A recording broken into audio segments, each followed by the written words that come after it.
یا سلطنت عثمانیہ ایک ایسی سلطنت تھی جس نے 14ویں اور 20ویں صدی کے اوائل کے درمیان جنوب مشرقی یورپ، مغربی ایشیا اور شمالی افریقہ کے بیشتر حصے کو کنٹرول کیا۔ اس کی بنیاد 13ویں صدی کے آخر میں شمال مغربی اناطولیہ کے ایک قصبے کے ترکمن قبائلی رہنما عثمان نے رکھی۔ عثمان ارطغرل غازی کا بیٹا تھا، جس پر مبنی تاریخی ڈرامہ سیریل ارطغرل غازی بہت مشہور ہوا۔ تاریخی پس منظر رکھنے والے اس ڈرامہ سیریل کا دنیا کی تقریباً تمام بڑی زبانوں میں ترجمہ ہوا، اور شاید ہی کسی نے اس ڈرامہ سیریل کی کوئی ایک آدھ قسط نہ دیکھی ہو۔ آج ہم آپ کو سلطنت عثمانیہ کے 10 ایسے فیکٹس بتائیں گے جو نہ تو اس ڈرامے میں پکچرائز ہوئے اور نہ ہی آپ نے کہیں پڑھی یا سنی ہوگی۔ سلطنت عثمانیہ دنیا کی ماڈرن ہسٹری میں ایک ایسی سلطنت تھی جو کہ 600 سال تک قائم رہی۔ اس سلطنت میں موجودہ ترکی، بلغاریہ، مصر، یونان، ہنگری، اردن، لبنان، اسرائیل اور فلسطین کے علاقے، مقدونیہ، رومانیہ، شام، عرب کے کچھ حصے اور افریقہ کے شمالی ساحل شامل تھے۔ عثمان ایک سلجوقی ترک وہ شخص ہے جسے سلطنت کے بانی کے طور پر دیکھا جاتا ہے۔ سلجوقی وسط ایشیائی سرزمین سے 11ویں صدی عیسوی میں آئے تھے اور کئی نسلوں سے اناطولیہ میں رہ رہے تھے۔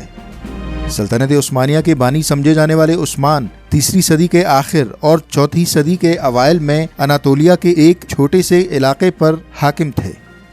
سلطنت عثمانیہ تقریباً 20 ملین مربع کلومیٹر پر محیط اور 35 ملین سے زیادہ لوگوں کا مسکن تھا۔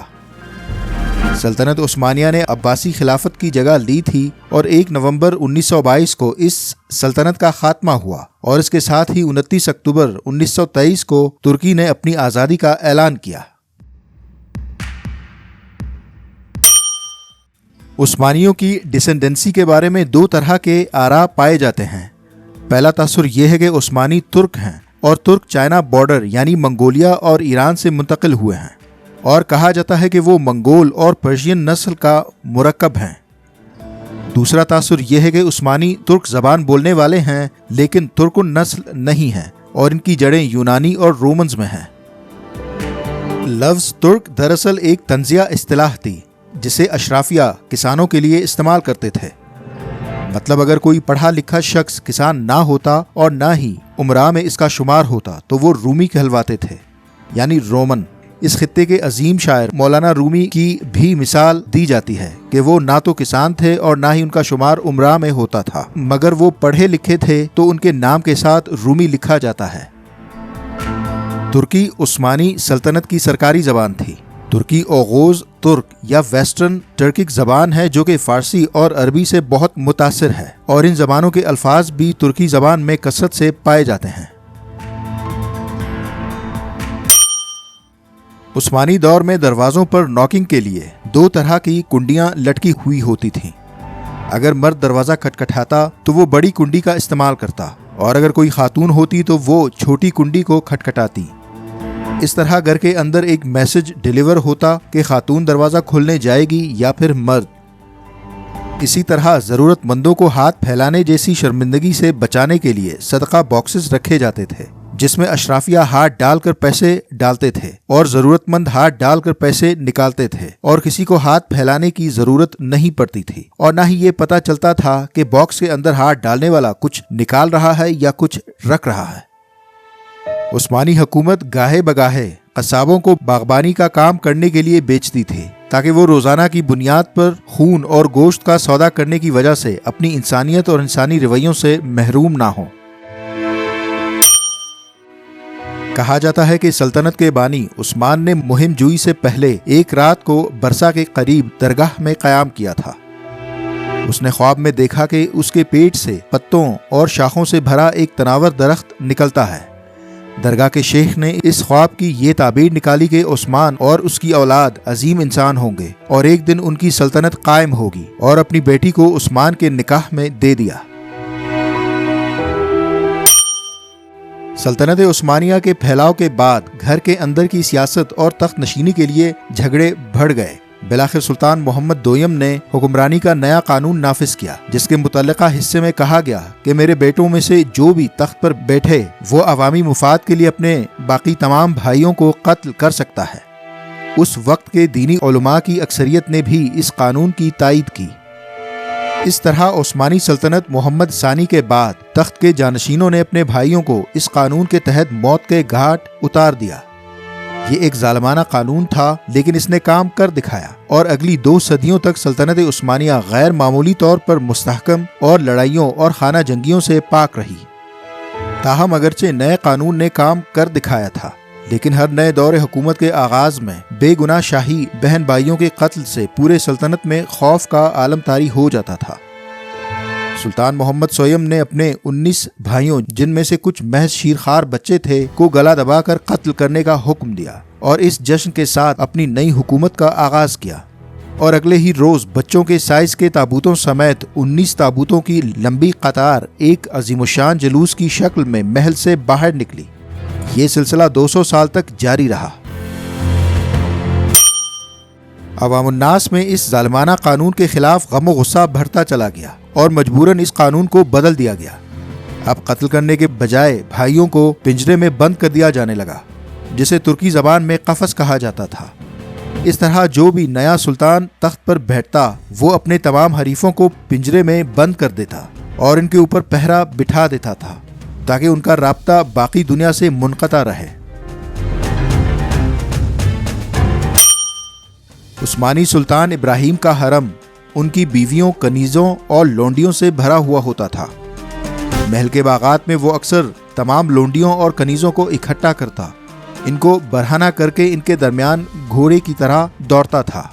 ایک صبح جب وہ خواب سے بیدار ہوا تو دیوانگی کے عالم میں نہ جانے اسے کیا سوجی کہ اس نے اپنے حرم کے تمام عورتوں کو بوریوں میں بند کر کے دریائے باسفورس میں بہا دینے کا حکم دیا اور اپنے مفتی اعظم سے ان کی بیٹی، جو کہ بے حد خوبصورت تھی، کا ہاتھ مانگا۔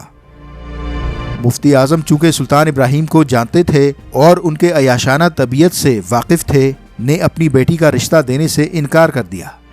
انکار سن کر سلطان ابراہیم طیش میں آ گئے اور مفتی کی بیٹی کو اٹھا کر محل لانے کا حکم دیا۔ اغوا کے بعد سلطان نے کافی عرصہ اس لڑکی کو اپنے محل میں رکھیل بنائے رکھا اور بعد میں اس نے اسے واپس اپنے باپ کے پاس بھیج دیا۔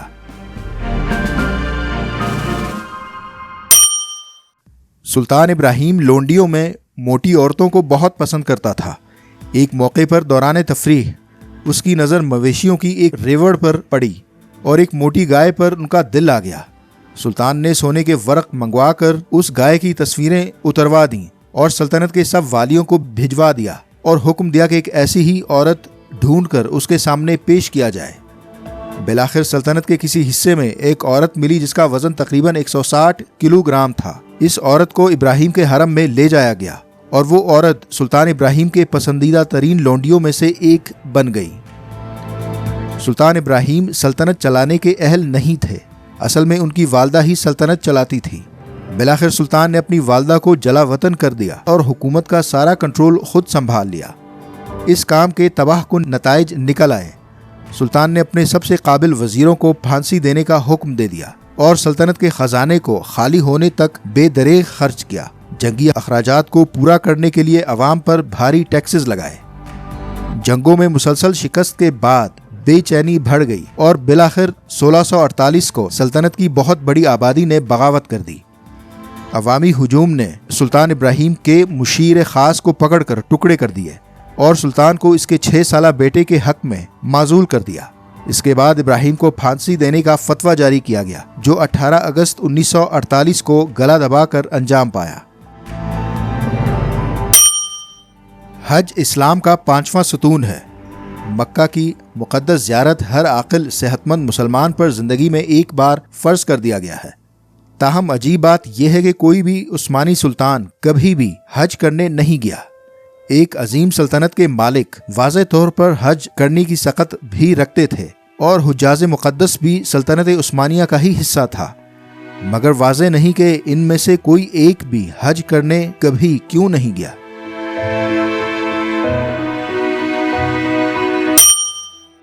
سلطنت عثمانیہ اپنے عروج پر تھی اور ان 600 سالوں میں صرف ایک ایسی دوسری سلطنت تھی جسے عثمانی قابو کرنے میں ناکام رہے تھے، اور وہ تھی سلطنت فارس یا پرشین امپائر۔ پرشین امپائر وہ واحد سلطنت تھی جسے عثمانی شکست نہیں دے سکے تھے۔ عثمانیوں نے پرشین امپائر پر 6 بار حملے کیے لیکن کوئی خاص کامیابی نہیں ملی۔ عثمانیوں کا سامنا پرشین امپائر کے صفوی سلطنت، افشاری سلطنت اور قاجاری سلطنتوں سے ہوا۔ ہر بار عثمانی کچھ سرحدی علاقوں پر قبضہ کرنے میں کامیاب ہو جاتے تھے، مگر پھر پرشینز اچانک حملہ کر کے اپنے علاقے چھڑا لیتے تھے اور عثمانیوں کو بھاری نقصان اٹھانا پڑ جاتا تھا۔ پرشین امپائر میں موجودہ دور کے ایران، تاجکستان، ازبکستان، آذربائیجان، افغانستان، عراق، بحرین اور بلوچستان شامل تھے۔ 6 بار کی ناکامی کے بعد عثمانیوں نے پرشین امپائر کو فتح کرنے کا خواب چھوڑ دیا۔ یہی وجہ ہے کہ آج کے ان ممالک میں عثمانی دور کی چھاپ نظر نہیں آتی۔ اس طرف ناکامی کے بعد عثمانیوں نے مغرب کی طرف عرب، شمال میں افریقہ اور یورپی سرزمینوں کا رخ کیا اور کامیابیوں کے جھنڈے گاڑتے چلے گئے۔